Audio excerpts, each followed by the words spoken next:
Ustaz, mengapa orang bunuh diri masuk neraka? Bukankah kematian telah ditentukan Allah? Nampaknya mau bunuh diri nih.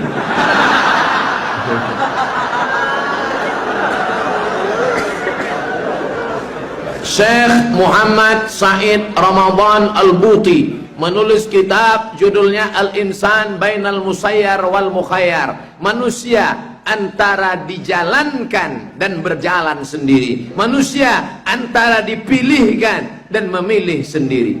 Dulu ketika lahir menjadi orang Melayu, apakah Ustadz Mahir At-Tuwailibi memilih atau dipilihkan?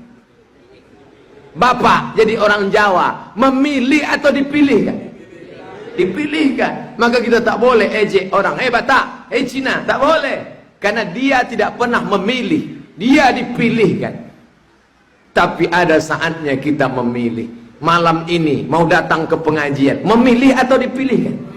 Memilih. Mau bunuh diri, ada pisau silet, memilih atau dipilihkan? Nah, mulai ragu kan?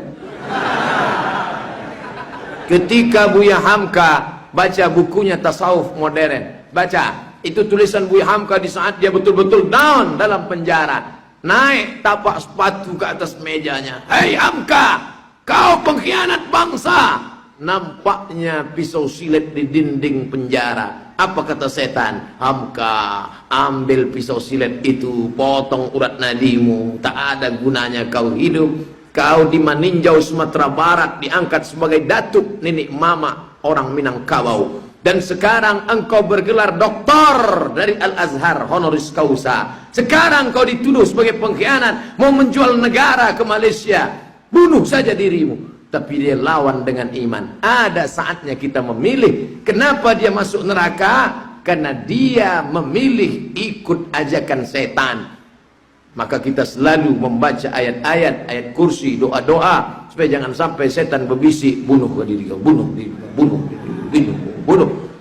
Di kantor ditekan atasan, di jalan ditangkap polisi, di rumah ditekan bini, stres, menengok baygon macam Coca-Cola, akhirnya bunuh diri, neraka jahanam. Makanya kau mesti banyak-banyak sholat. Wasta'inu bis sabri wassalah. Sekarang saya mau minum dari botol pakai tangan kiri atau dari teban kanan dengan gelas, memilih atau dipilihkan?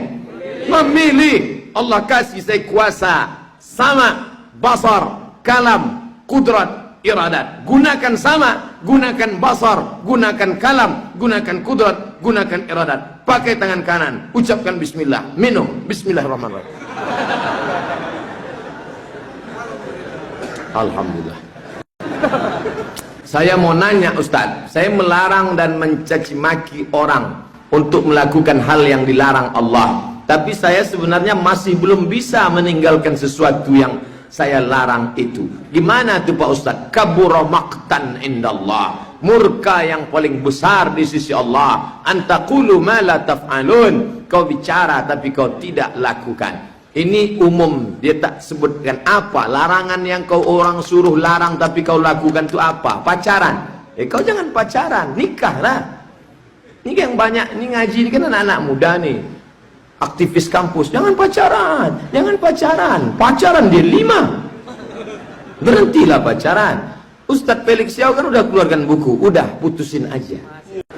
Demi terciptanya kajian yang nyaman dan khusyuk, tolong nasihati kami yang datang ke kajian yang masih sibuk dengan handphone kami, yang masih sibuk upload foto di sosial media, yang masih sibuk dengan hal-hal lain hingga tindakan kami mengganggu kekhusyukan beberapa orang yang berniat mendengarkan kajian dengan khusyuk. Tolong Ustadz, demi kebahagiaan setiap kajian. Ada ustadz-ustadz kita, kalau nampaknya orang main HP langsung, "Kamu yang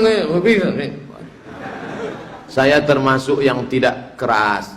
Saya ini ustadz yang lembut. Bagi saya zaman edan, mau aja orang ke masjid, alhamdulillah. Itu saya agak lunak saya dalam masalah itu. Jadi kalau ada orang mengatakan Ustadz Somad itu ustadz keras, itu tuduhan yang menyakitkan. Tapi saya anjurkan, janganlah asik berfoto aja. Masih foto. Tapi masalah foto. Dari atas foto, dari bawah foto. Kalau perlu beli drone dari atas. Share, bagikan ke kawan-kawan. Tunjukkan, begini kami mengaji. Allahu Akbar. Jangan disangka orang kami ramai kalau dangdut kayak racun kucing garong saja.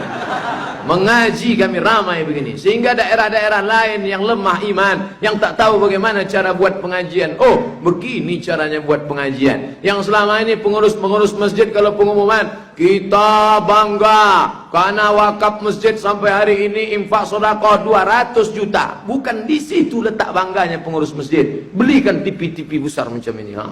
Bisa. Saya pun ganteng pula di TV itu.